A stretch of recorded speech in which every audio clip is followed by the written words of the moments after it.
Hello guys, എല്ലാവർക്കും സുഖമാണെന്ന് വിശ്വസിക്കുന്നു. ഈ ചൂടത്തെന്തോ പീരിയഡ്സ് ക്രേവിങ്സും ഫ്രിഡ്ജ് തുറന്ന് നോക്കിയപ്പോഴത്തേക്കും മാങ്ങയുണ്ട്.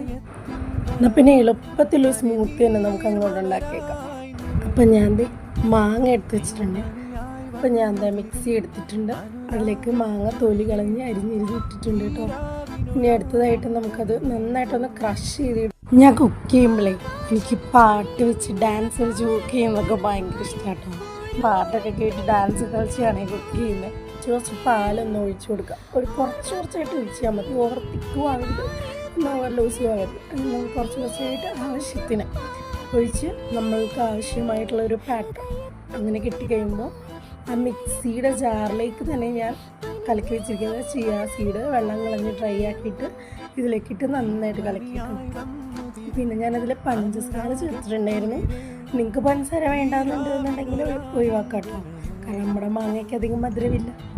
ഇപ്പം നമ്മുടെ സ്മൂത്ത് റെഡി ആയിട്ടുണ്ട്. ഞാൻ മിക്സിയുടെ ജാറിലേക്ക് തന്നെയാണ് കേട്ടോ ചിയാ സീഡ് ഇട്ട് കൊടുത്തിട്ട് ഇളക്കിയത്. വേറൊരു പാത്രം എടുക്കാൻ മടിയാന്നേ, അതുകൊണ്ടാട്ടോ അങ്ങനെ ചെയ്തത്. പാപ്പയ്ക്കും അമ്മാമ്മയ്ക്കും ഒക്കെ കൊടുക്കണം. അപ്പോൾ അതുകൊണ്ട് ഞാൻ എല്ലാവർക്കും കൊടുക്കാൻ വേണ്ടി ഗ്ലാസ്സൊക്കെ നല്ല ഭംഗിയിൽ റെഡിയാക്കി വെച്ചു. നമുക്കതിലേക്ക് കുറച്ചായിട്ട് ഒഴിച്ചു കൊടുക്കാം. അപ്പം അപ്പാപ്പിന് കൊടുക്കേണ്ടതായതുകൊണ്ട് അധികം മധുരം ഞാൻ എടുത്തിട്ടില്ല. അത്യാവശ്യം മധുരം ഉണ്ട് കേട്ടോ. നമ്മുടെ മാങ്ങയ്ക്ക് മധുരം ഇല്ലാത്തതുകൊണ്ടാണ് ഞാൻ പഞ്ചസാര യൂസ് ചെയ്തത്. അപ്പോൾ ഇനി ഇതിൽ കൂടുതൽ ഡെക്കറേഷൻ്റെ ആവശ്യമൊന്നുമില്ല.